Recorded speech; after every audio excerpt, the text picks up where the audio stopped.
Did you know that people who count you out sometimes leave your name on the deed by accident? Nadia spent years being overlooked, undercredited, and publicly dismissed by her own father. Then a cream-colored envelope from a law firm arrived with her name on it, tied to a company worth more than he ever admitted. The letter sat on my kitchen counter for 3 days. Cream-colored envelope. Heavy stock. A law firm's return address printed in the kind of clean serif font that means someone is billing by the hour. It was addressed to me, Nadia Osei, not to my husband, not to our LLC, not to my employer. To me, by name, at an address I'd never given my father's people. I knew who it was from before I opened it. I just wasn't ready for what it said. When I finally sat down with it on a Tuesday morning, coffee still hot, Marcus already out on a job, the house completely quiet, I read it once. Then I read it again. Then I set it face down on the table, looked out the window at nothing in particular, and laughed. Not the bitter kind. The kind that starts somewhere deep and comes up before you can stop it. The attorney had asked me to sign a restructuring agreement for a business I had never once been told I owned. 30%. My name. My signature line. A company my father built from nothing, spent 20 years telling me wasn't mine, and publicly dared me to walk away from, with a business attorney now confirming, in writing, on official letterhead, that it partially, legally, undeniably was.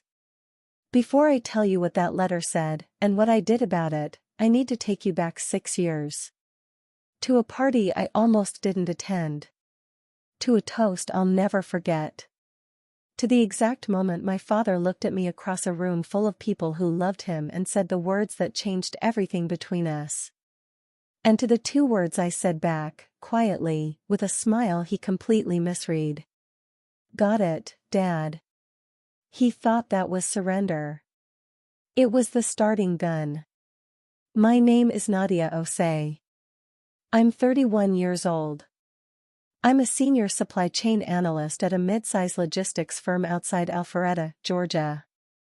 I track inventory movement across 4 distribution hubs, manage vendor contracts worth about $2.3 million annually, and I can tell you within 48 hours exactly where a shipment went wrong and why. I am precise by profession and by necessity. I learned early that if you want to be taken seriously, you cannot afford to be approximate. I grew up in Decatur. The kind of neighborhood where people kept their lawns edged and their business private, and everybody knew everybody's car. My father, Roland Osei, came to Atlanta from Kumasi when he was 22 with $800, a suitcase, and a work ethic that I genuinely believe frightened people who didn't share it. By the time I was born, he owned 1 commercial cleaning contract. By the time I was 10, he had 3 locations, a fleet of vans with his name stenciled on the side, and a reputation in the small business community that he wore like a second suit. Roland was the kind of man people called a provider and meant it as the highest compliment. And he was. Nobody went hungry. Nobody wore worn-out shoes. The mortgage was always paid. But providing, I learned, is not the same as seeing. And my father was generous with resources and careful with attention, and he did not distribute either one equally. My sister Brianna is 4 years younger than me. She has my father's jawline and my mother's patience, and from the time she was about 14, she had Roland's complete and undivided belief. It wasn't dramatic. It wasn't cruel the way cruelty announces itself. It was quieter than that. It was the way my father's eyes tracked across the room at dinner and landed on Brianna when someone said something impressive. It was the way he'd ask her opinion on a business decision at the table like she was already in the room where it happened, and ask me how work was going the way you ask someone about the weather. 3 things I remember with the kind of clarity that tells you your body was paying attention even when your mind was trying not to. When I was 16 and asked Roland if I could shadow him at the business for a summer, he told me the cleaning industry wasn't a place for someone with my potential. He said it like a compliment. Brianna was 12. 3 years later, he was teaching her the invoicing system on weekends. When I graduated with my degree in operations management, for years, academic scholarship, Dean's List twice, my mother framed the photo. My father shook my hand at the restaurant and said, "Now the real work starts." He gave Brianna a car when she finished her associate's degree 18 months later. A used Camry, but still. And when I told my parents I was moving in with Marcus, my father looked up from his plate, considered the information, and said, "A landscaper." Just that. Just the word, sitting there like a verdict nobody asked him to deliver. My mother pressed her lips together. Brianna scrolled her phone. Marcus, for the record, now runs a hardscaping and landscaping operation with a crew of 6, a Google rating of 4.9, and more work than he can schedule before October. But Roland didn't ask for a follow-up. He'd already filed Marcus under a category he didn't intend to revisit. I want to be clear about something before we go further. My father never screamed at me. He never told me directly that I was less. Roland Osei was too strategic for that and possibly too decent, in his own limited way. What he did was quieter and harder to name for a long time. He just built a future and put Brianna's name on it.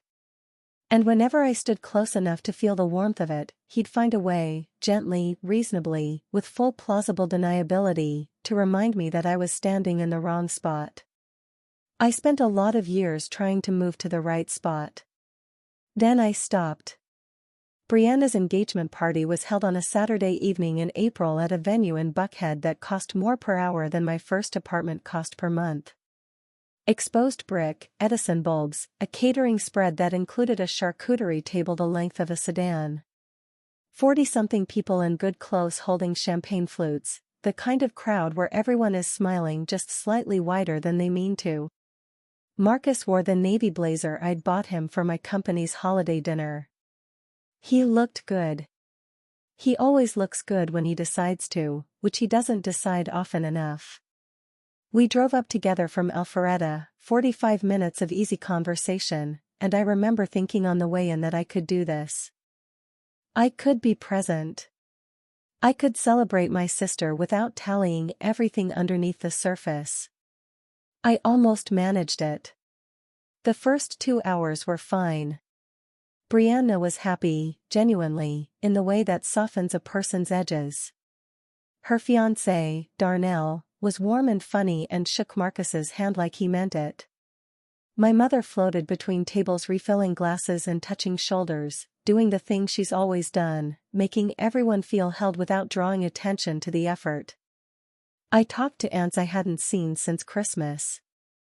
I ate well. Marcus found a cousin of Darnell's who also did outdoor work and they stood near the bar for 40 minutes talking grading and drainage like old friends. It was a good night. Until Roland picked up his glass. He didn't tap it. He didn't need to.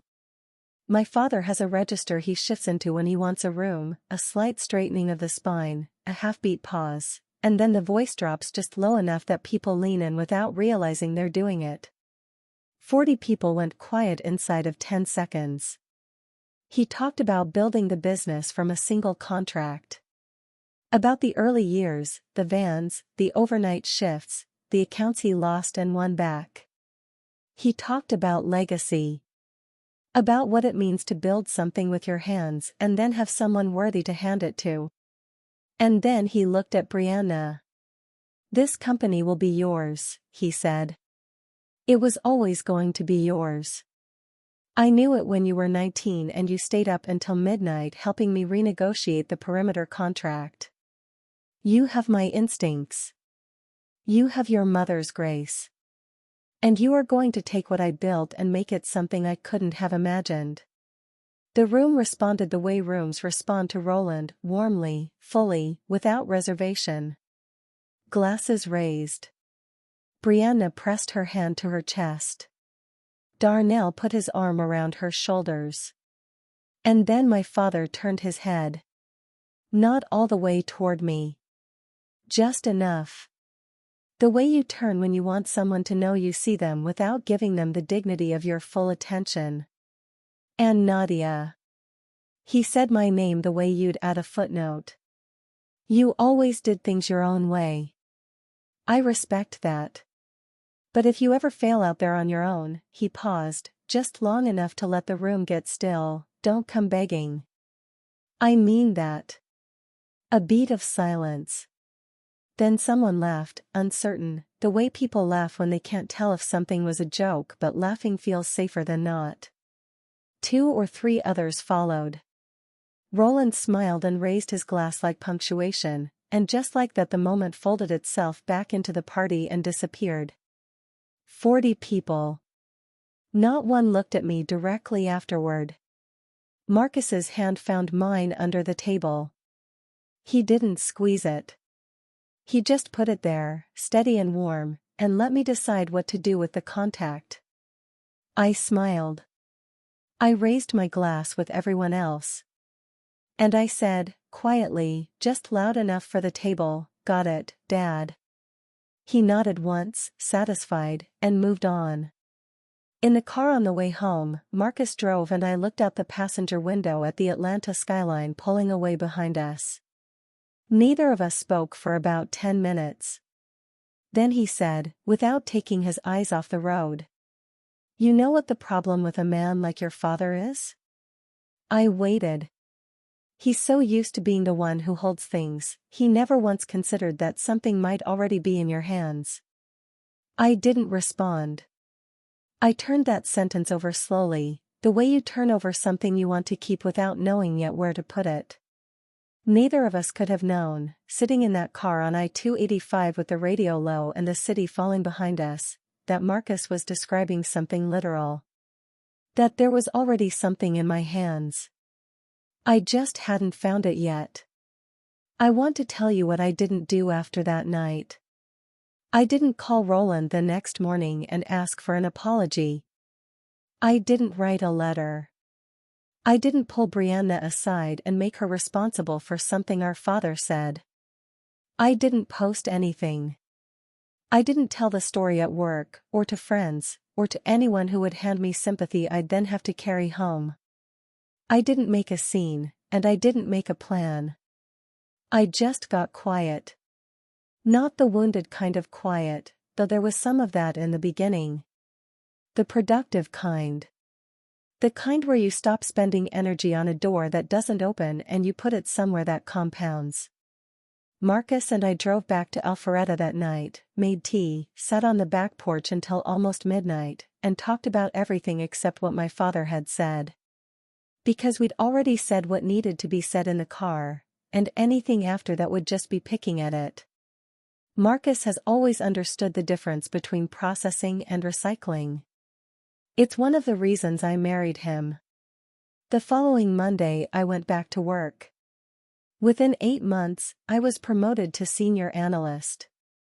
The role came with a $14,000 salary increase, oversight of 2 junior team members, and a vendor portfolio that tripled in complexity. I was good at it, not in the way people say you're good at something to be encouraging, but in the way that shows up in quarterly reviews and contract renewals and the specific relief on a logistics director's face when you walk into a meeting with the answer already prepared. Marcus's business grew the same way his work always does, steadily, without announcement. He hired 2 additional crew members in the first year after the party, then a third the year after that. His trucks were clean, his estimates were accurate, and he answered his phone on the first ring, which in the contracting world is apparently rarer than a 4-leaf clover. By year 4, he had a waiting list that ran into the following season.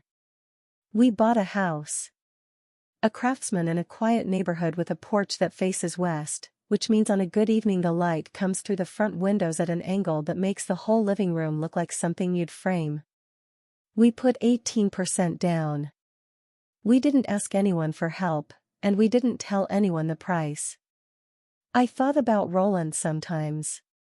Not obsessively, not with the kind of heat that means something is unfinished. More the way you think about whether you've already dressed for. He existed. The business existed. Brianna was presumably learning the invoicing system or whatever came after that.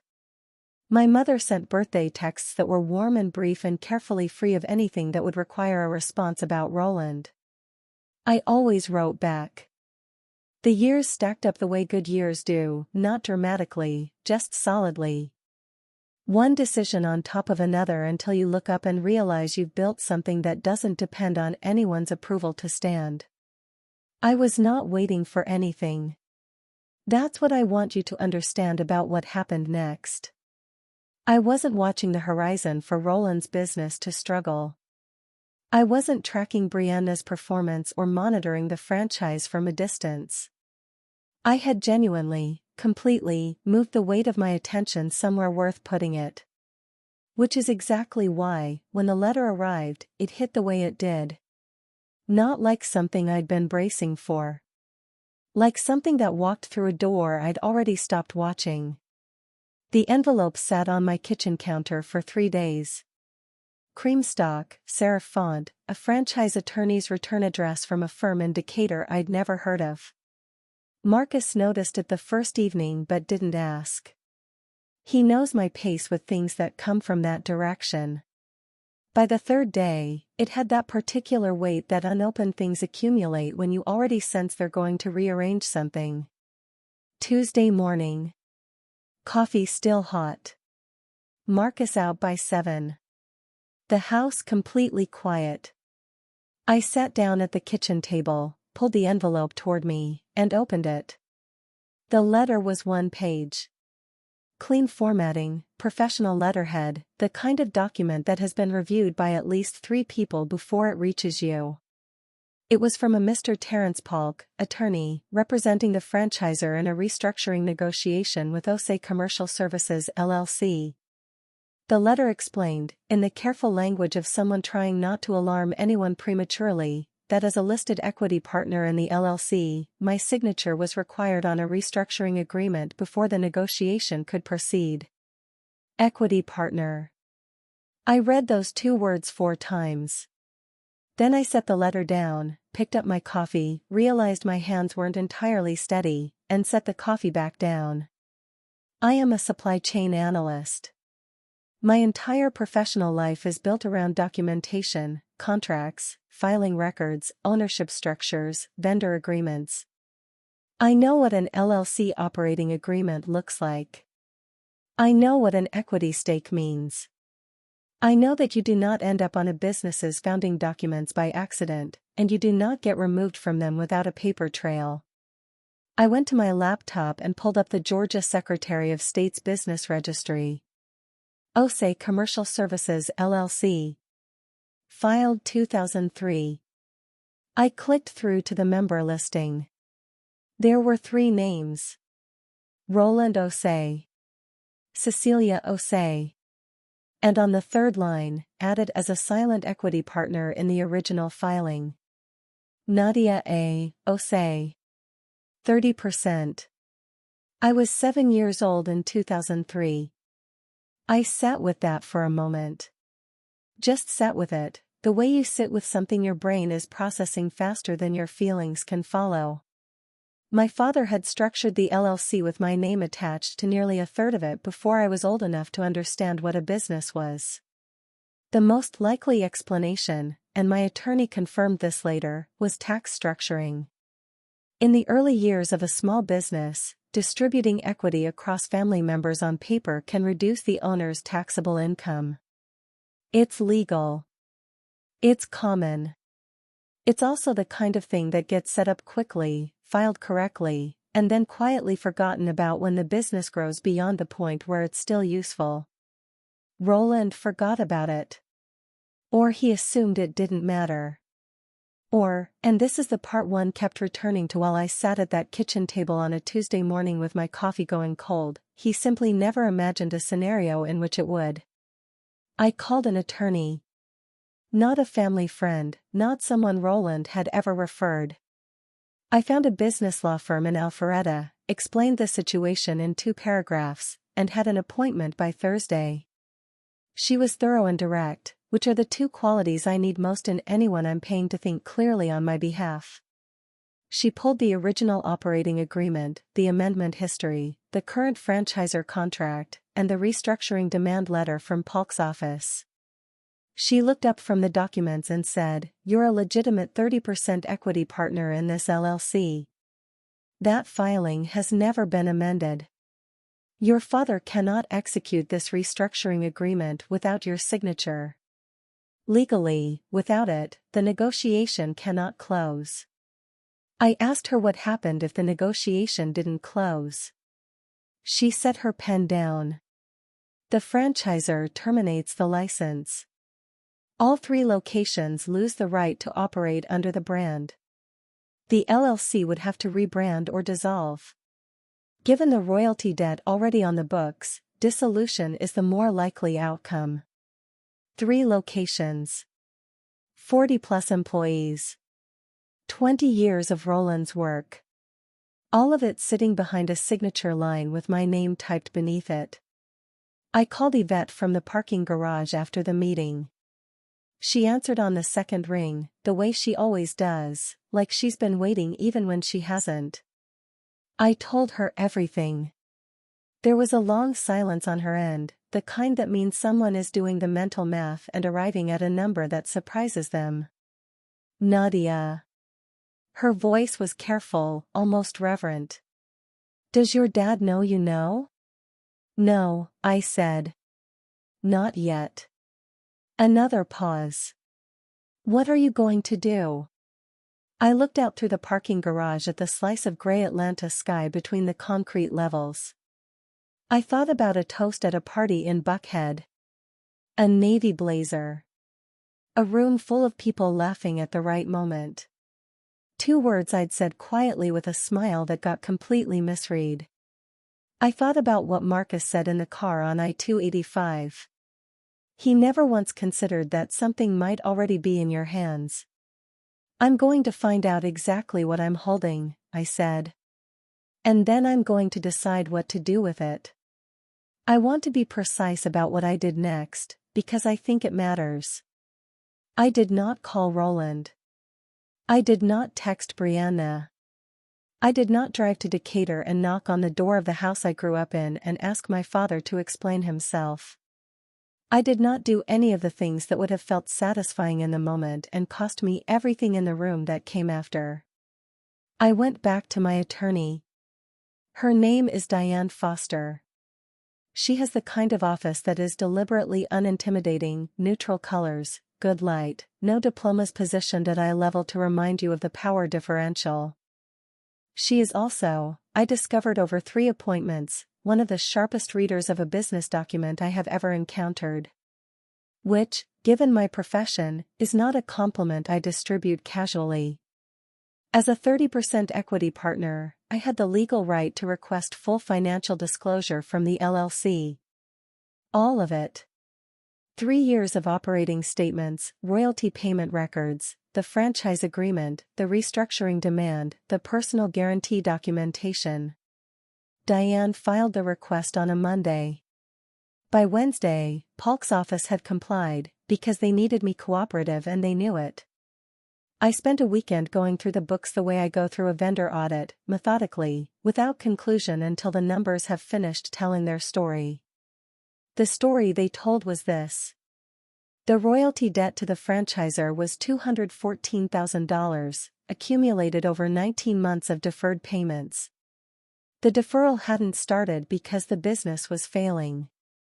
It had started because Roland had redirected cash flow.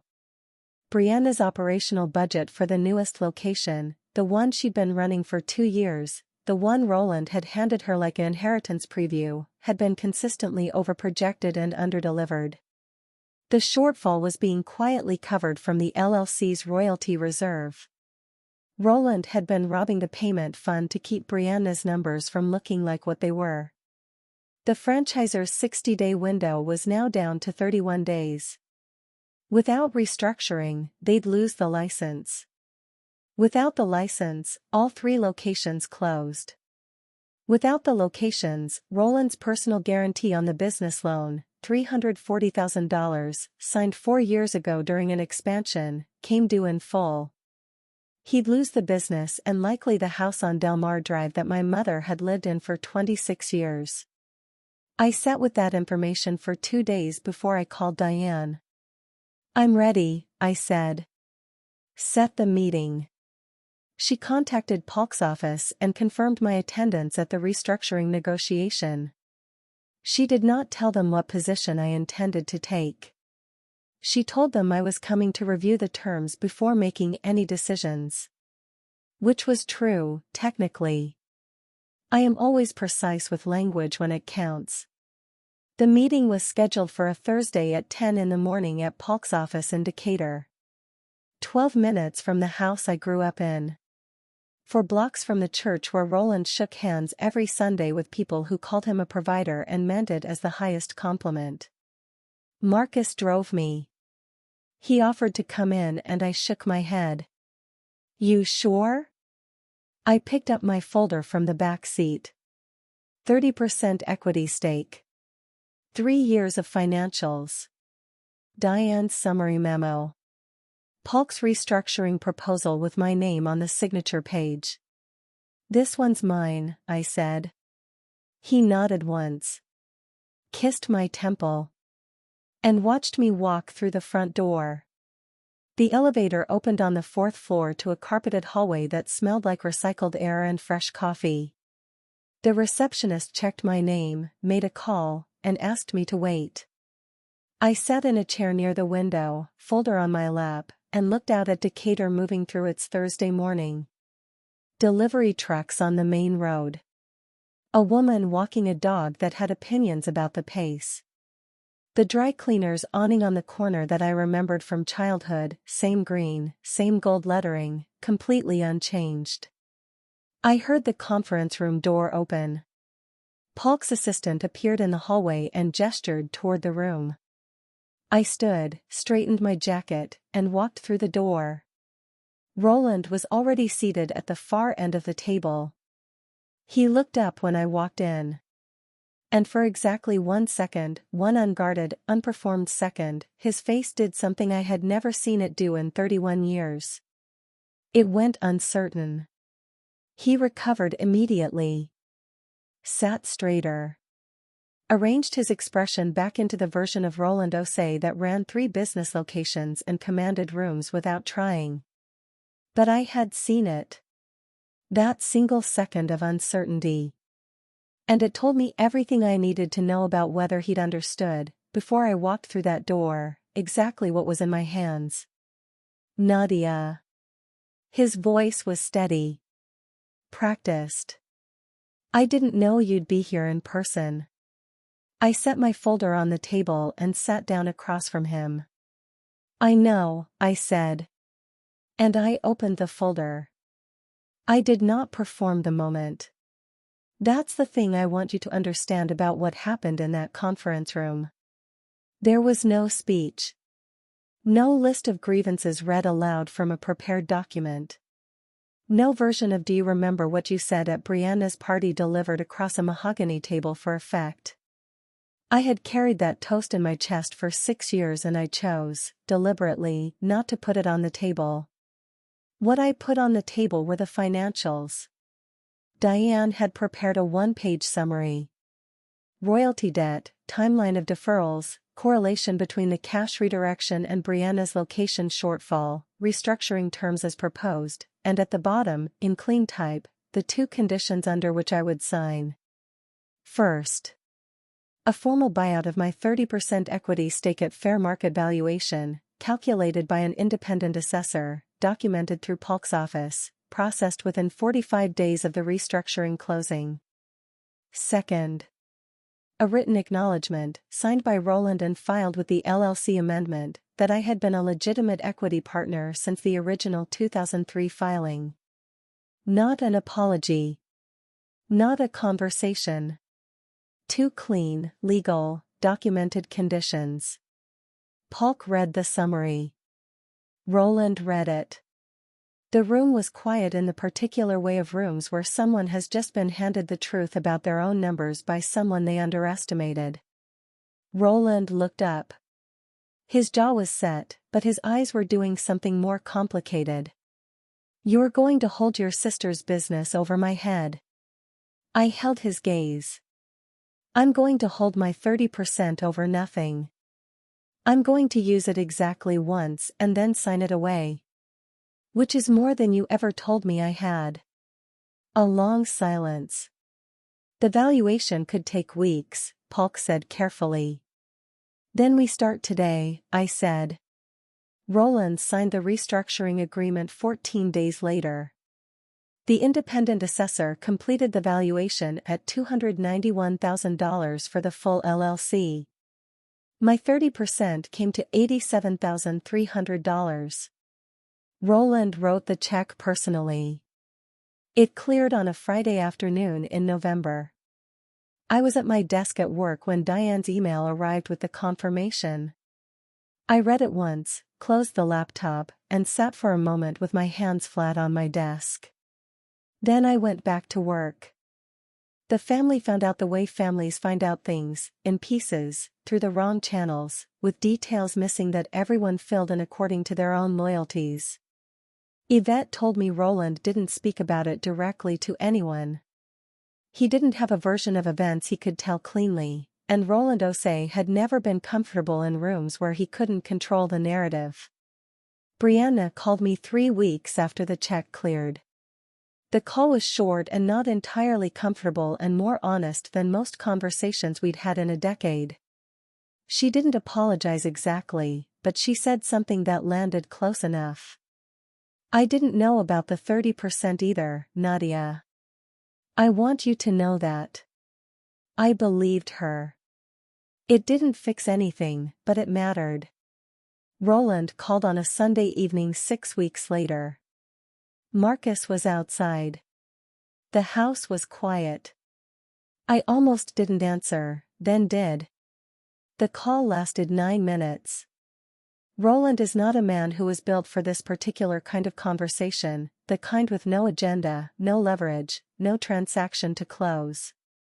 He was halting in a way I'd never heard him be. He said he'd been thinking. He said some things hadn't been handled right. He did not say which things specifically, but I understood that for Roland Osei, this was the equivalent of another man's full confession. I didn't forgive him on that call. I didn't tell him I forgave him. Forgiveness at that scale isn't a single phone call on a Sunday evening. It's a longer project, and I'm in the early stages of it, and I'm doing it on my own timeline for my own reasons, not because anyone needs me to. But I didn't hang up either. When the call ended, I sat in the kitchen for a while. The $87,300 was in a high-yield savings account. Marcus and I had already talked about what to do with it, a portion toward the mortgage principal, a portion toward a workshop addition at the back of the property that he'd been sketching plans for since we bought the house. Practical, unglamorous, permanent. The kind of decision that doesn't make a good story but makes a good life. I thought about Roland at 22 with $800 and a suitcase. I thought about what it costs a person to build something from nothing, the specific fear that lives inside that, the way it can calcify over years into a kind of control that hurts the people closest to you without ever meaning to. I didn't excuse it. But I could hold it and still hold myself at the same time. My father told me not to come begging. I never did. I showed up to one meeting, with a folder, with my name on a document he'd forgotten existed, and I asked for exactly what was mine. Nothing more. Nothing less. That's not revenge. That's just accounting. And if you've ever been told, by a parent, a partner, a boss, anyone who was supposed to see you clearly, that you weren't worth the full investment, I want you to sit with this for a moment. Someone may have already put your name on something they forgot to tell you about. Not always literally. But the version of you that kept building quietly while they weren't watching, that belongs to you completely. And no one gets to restructure that without your signature. If this story stayed with you, tell me where you're listening from. And if you've ever been underestimated by someone who needed you in the end, I'd love to hear what that looked like for you. Drop it in the comments. I read every single one. Hit subscribe if you want more. I'll see you in the next one.